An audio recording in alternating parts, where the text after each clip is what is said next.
روزہ تو سبھی لوگ ہیں. اچھا یہ بتاؤ، روزہ افطارنے کی جو دعا ہے تو وہ روزہ کھولنے کے بعد میں پڑھی جائے گی یا روزہ کھولنے سے پہلے؟ یعنی روزہ افطار سے پہلے پڑھی جائے گی یا روزہ افطار کے بعد؟ اس کے بولو. روزہ افطارنے سے بعد میں. جو روزہ افطار کی دعا ہے یہ دعا روزہ افطار کرنے کے بعد میں پڑھی جاتی ہے. سمجھ گئے؟ سب سے پہلے جب اعلان ہو یا ٹائم ہو جائے. اور اعلان کی بات اگر رہی تو جیسے مسجد میں اذان ہونے لگی اور آج افطاری ہے 6:11 پر اور اعلان ہوا 6:10 پہ اور آپ نے افطار کر دیا تو اب آپ کا روزہ مانا جائے گا کہ نہیں مانا جائے گا؟ کس کے بولو. اسی طریقے سے اگر اذان ہونے لگی اور سورج بیٹھنے میں ابھی 1 منٹ ہے اور اذان شروع ہو گئی، بہرحال ایسا ہوتا نہیں لیکن سمجھانے کے لیے بتا رہے ہیں، تو روزہ ہوگا کہ نہیں؟ روزہ ٹوٹ جائے گا. کیا؟ روزہ ٹوٹ جائے گا، چاہے اذان ہو یا نہ ہو، اعلان ہو یا نہ ہو. ٹائم کا آپ کو خیال رکھنا ہے. 1 منٹ پہلے اگر ٹائم ہو رہا ہے، 10 پر اعلان ہو رہا ہے اور 11 پر ٹائم ہے تو اعلان ہو رہا ہے پھر بھی انتظار کرو اور 11 پر افطار کرو. روزہ افطار کی جو دعا ہے وہ دعا سب کو یاد ہے؟ کوئی بولے ایک لوگ. سنا.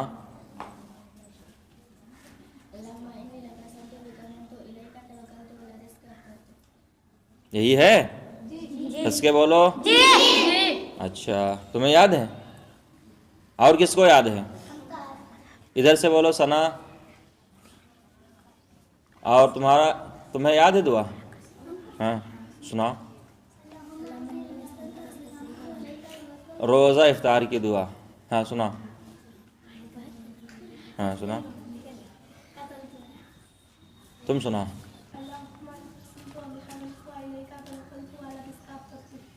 ہاں دعا تو یہی ہے پر تم لوگ جو پڑھتی ہو یہ غلط ہے.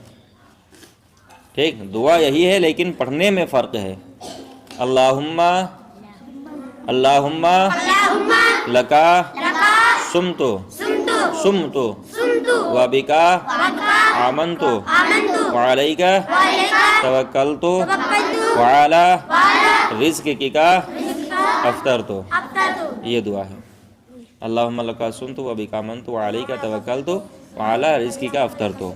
یہ دعا ہے افطار کرنے کی، لیکن اس کو روزہ افطار کرنے کے بعد میں پڑھا جائے گا، روزہ افطار سے پہلے نہیں.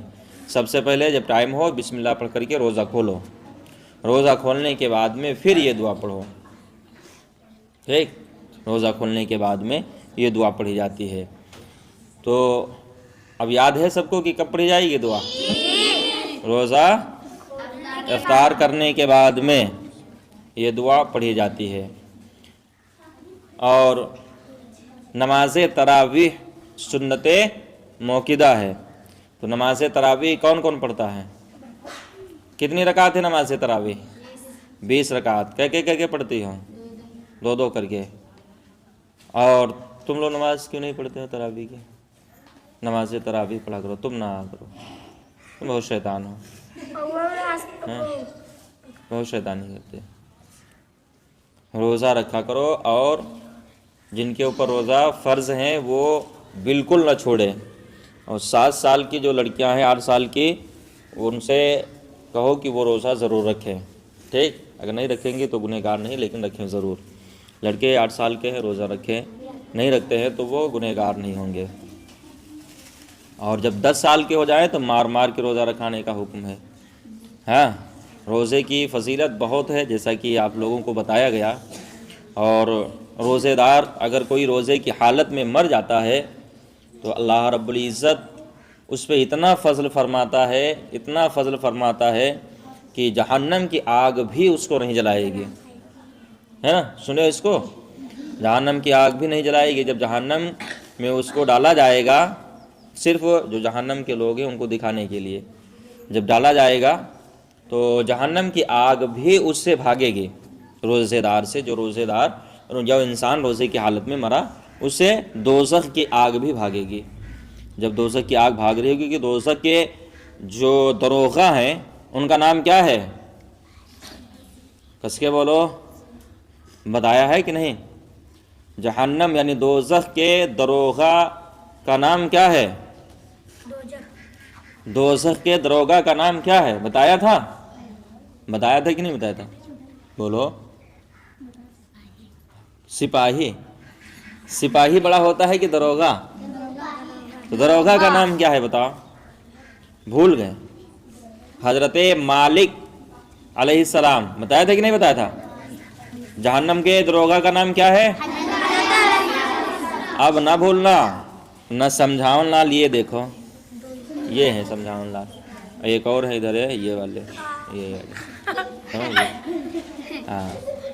جہنم کے دروغہ کا نام کیا ہے؟ حضرت مالک علیہ السلام۔ جب جہنم کی آگ اس سے بھاگ رہی ہوگی تو حضرت مالک علیہ السلام کہیں گے جہنم کی آگ سے کہ تو اسے کیوں نہیں جلاتی ہے؟ تیرا کام ہے جلانا، عذاب دینا، تو اسے کیوں نہیں جلاتی ہے؟ اس کی وجہ کیا ہے؟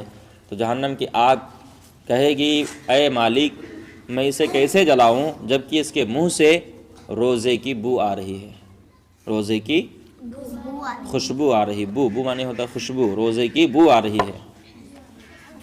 تو حضرت مالک اس سے کہیں گے کیا تو روزے کی حالت میں مرا تھا؟ روزے دار تھا جب تم مرا تھا؟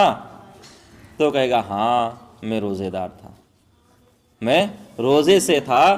تو جہنم کی آگ روزے دار سے بھاگے گی اور روزے دار کو نہیں جلائے گی۔ اور رمضان کے مہینے میں ہر گھڑی برکت والی ہے، سب سے بڑی بات تو آدمی روزے سے، روزہ ہی سب سے بڑی نعمت چیز ہے، روزہ ہی۔ جو پکوان آج اور کل پرسوں جو کھائے گئے اور جو ایک مہینہ افطاری کے ٹائم پہ کھائے جائیں گے، پورے ایک سال میں کوئی کھائے گا؟ ہاں، روزانہ پکوڑیاں، ٹکی، سموسے، مرچے، طرح طرح کی چیزیں، سمئیاں، گوشت، مچھلیاں، سب چیز، انڈے، کچھ نہ کچھ بنتا ضرور ہے نا؟ پورا ایک مہینہ، بتاؤ یہ برکت نہیں تو اور کیا ہے؟ بولو، برکت نہیں ہے تو اور کیا ہے؟ تو رمضان کا مہینہ ہی برکت والا ہے۔ ہر گھڑی، ابھی ہم سب مسجد میں بیٹھے ہیں، یہ مسجد میں بیٹھنا بھی بڑی برکت کی چیز ہے، بڑے ثواب کا کام ہے، کیونکہ مسجد میں ہر وقت اللہ کی رحمت کی بارش ہوتی رہتی ہے۔ مسجد میں اگر کوئی باتیں کرتا ہے، تم لوگ چلاتی ہو، باتیں کرتے ہو، یہ لڑکے چلاتے ہیں، تو مسجد میں باتیں، دنیا کی باتیں کرنا ایسا ہے جیسے کہ آگ لکڑی کو کھاتی ہے۔ آگ کس کو؟ لکڑی کو کھاتی ہے۔ سوکھی لکڑی رکھ دو، آگ لگا دو، منٹوں میں لکڑیاں ختم، ہے نا؟ تو جس طریقے سے آگ لکڑی کو کھاتی ہے، اسی طریقے سے مسجد میں دنیا کی باتیں کرنا نیکیوں کو کھا جاتا ہے۔ بولو، جتنی نیکیاں ہیں ساری نیکیاں سب ختم، مسجد میں بات کر کر کے ساری نیکیاں ختم کر دی۔ بولو، مسجد میں باتیں کرنا اچھی بات ہے؟ ہاں، تبھی تو منع کیا کرتے ہیں تم لوگوں سے، پڑھو، پڑھائی کرو، پڑھائی کے بعد میں بس اپنے خاموشی سے بیٹھو، یا ذکر کرو، درود شریف پڑھو، کچھ کلمہ شریف پڑھو، باتیں نہ کرو۔